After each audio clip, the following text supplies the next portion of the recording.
Olga, Maggie, and Frank were traveling from the village, unaware of what was about to unfold. Due to the long trip, the women had just dozed off, and Frank was the one driving. When Nick called back, neither of them heard the phone ringing. They were awakened by a call from Maggie's manager, Lisa. Maggie, still feeling drowsy, picked up the call and asked, "What is it, Lisa?" "Hey, Maggie. Sorry to disturb your day, but we've got a bit of an emergency. It's about your inability to conceal your love life. For now, everything is out in the open. You remember the terms of the contract. There's a clause stating that you are required to keep your relationship hidden as a rising star." Lisa's voice crackled through the phone. "Now that you've breached the contract, Maggie, I don't know what you'll do. Since everything is exposed, you need to come to the office as soon as possible," Lisa explained urgently.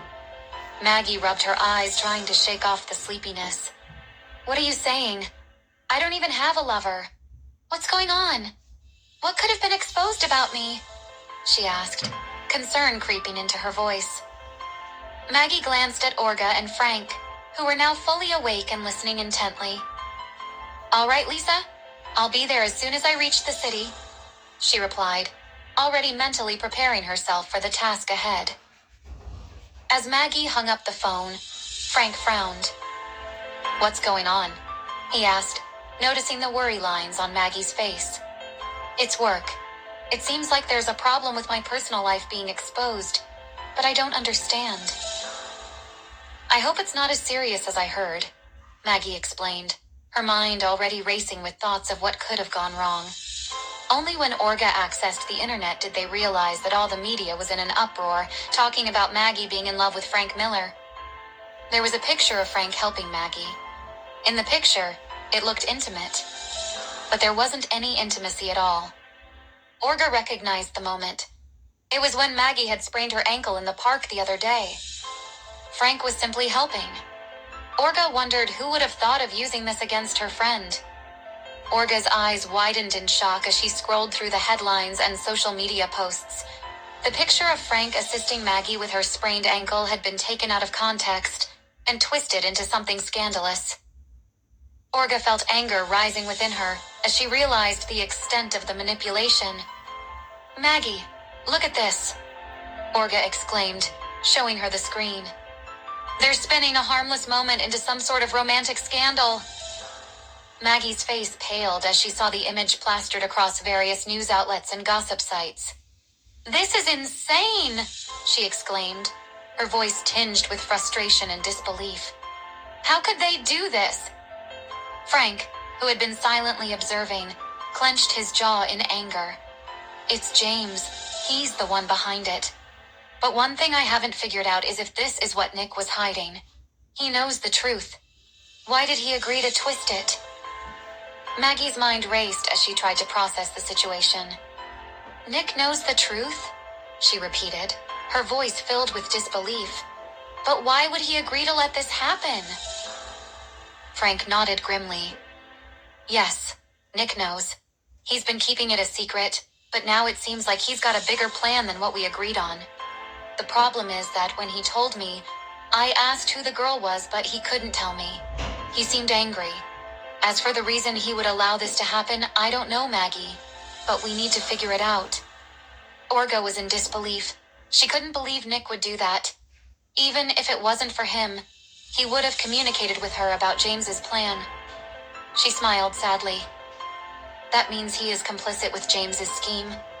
I guess Nick isn't loyal. He might be playing games that we don't know, using us to his interest. We trusted that he was helping us." Maggie added, "If he could go against James and scheme behind his back, what made us believe he would be loyal to you, Olga?" The realization hit Olga like a ton of bricks. She had trusted Nick implicitly, believing him to be a loyal friend and confidant. But now, faced with the evidence of his betrayal, she couldn't help but feel a sense of betrayal and anger simmering within her. "You're right, Maggie," Olga said, her voice tinged with disappointment.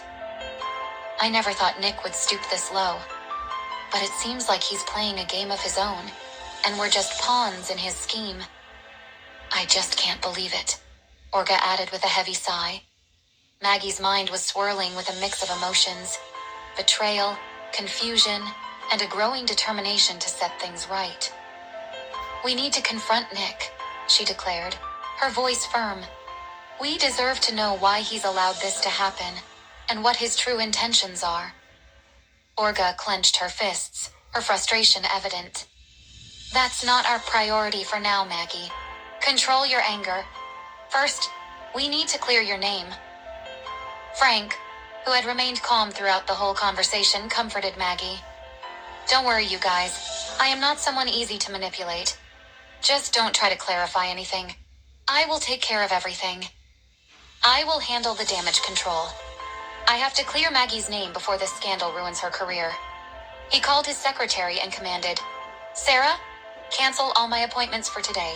Even tomorrow," Frank instructed firmly over the phone. "I have an urgent matter to attend to." He told her the details of the place where she would come to pick him up. He couldn't enter the city with Maggie, considering the situation. "Meet me in 2 hours, and get me in touch with our legal team as soon as I reach the city." As Frank finished his call, he turned back to Maggie and Orga. "All right, ladies. You rest. We still have a long journey. I have the situation under control. By the time we reach the city, Maggie, you'll go to the office to hear what your management has planned. Tell me whatever they say, so it won't jeopardize my plans. As for you, Orga, you go home and rest. I promise you guys that I will protect you. This is not my territory, but I can still control a situation like this." The trio continued their way to the city in Frank's car. When they finally arrived at the place where he had told the secretary to pick him up, Sarah was already waiting. Frank gave the two ladies a nod to reassure them. Sarah opened the car, and Frank entered without anyone noticing, leaving the two girls in their car with a determination to fight.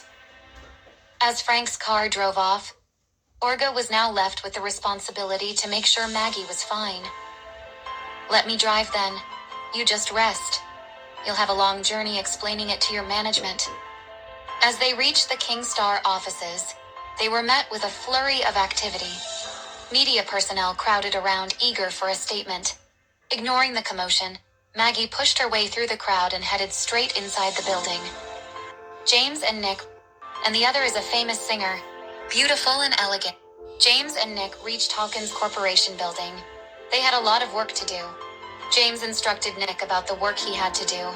First, release the first evidence. I know they will try to deny it, but if they make that mistake, then they won't know what hit them. We will use the second piece of evidence. Do it as I say.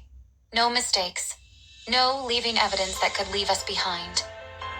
James had to make some calls, so Nick went to his office with Orga in mind.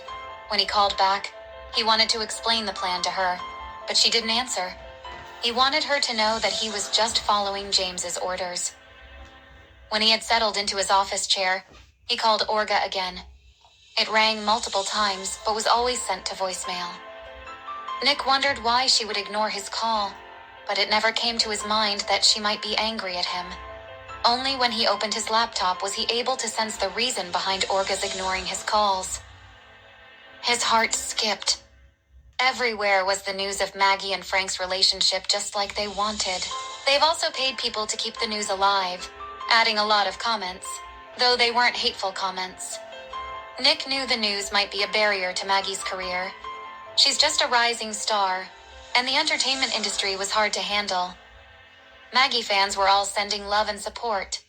Wow, Maggie, you deserve the best. What a happy couple.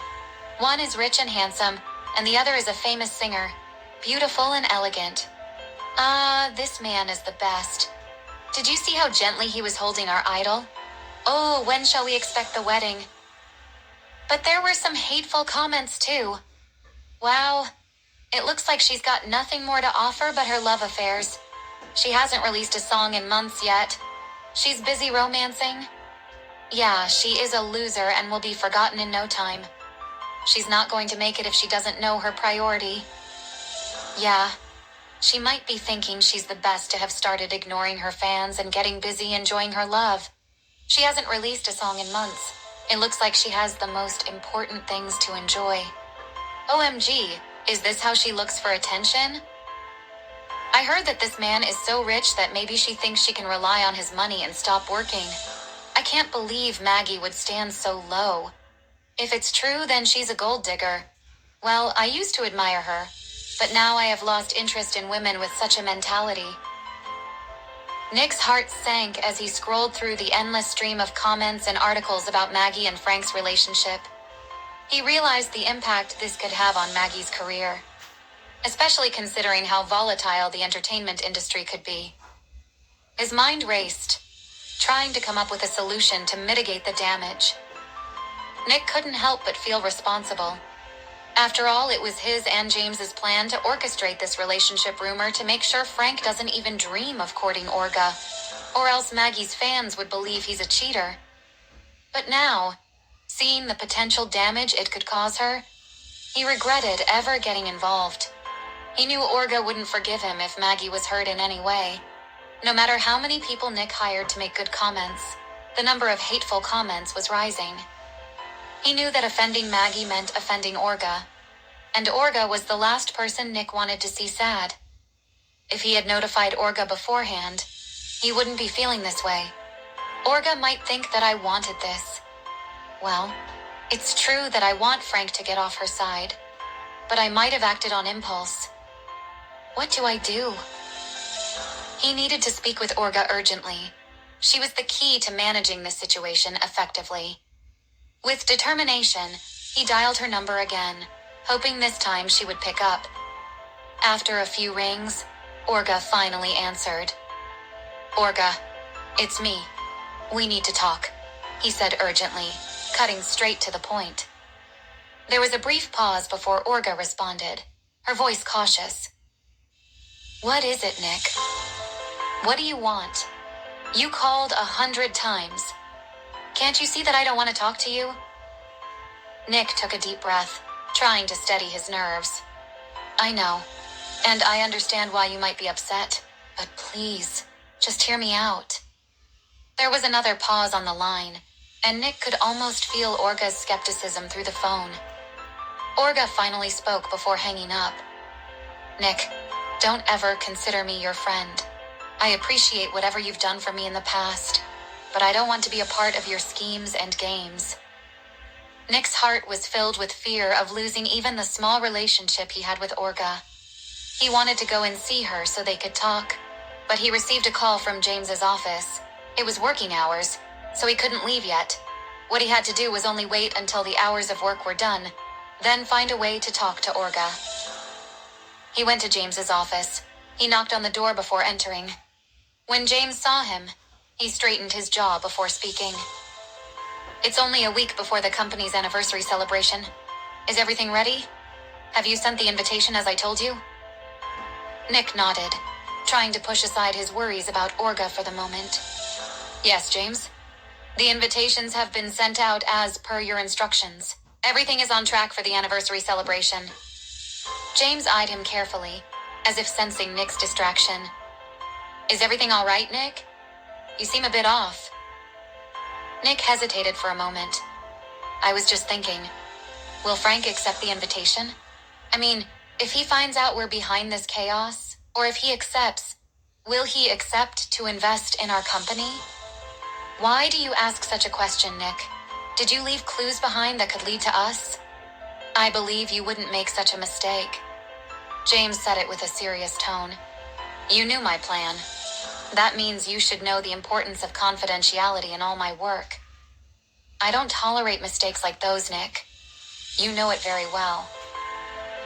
Nick knew well that he had told Frank that it was James who asked him to release the information. He had said that because he wanted to plan ahead with Frank. But after finding out that Frank had feelings for Olga, he changed plans and decided to be on James's side for the moment. Now that he had made enemies with Frank, especially Olga, he was afraid that things could go wrong. If James were to find out about his betrayal, he would not only fire him, he would ban him from working anywhere in the city. He would never allow James to see the unease in his heart. "Sir, I am not saying that I wasn't cautious while handling the matter, but we shouldn't underestimate what Frank can do. Even though this is not his territory, he still has some connections and the power to know who is behind the attack against him. I am sure he is trying his best to find out who has done it. James thought for a moment that what Nick was saying was indeed true. In that case, go and remind the journalist. Tell him not to mention your name, no matter what. Use all possible ways to make sure he won't open his mouth.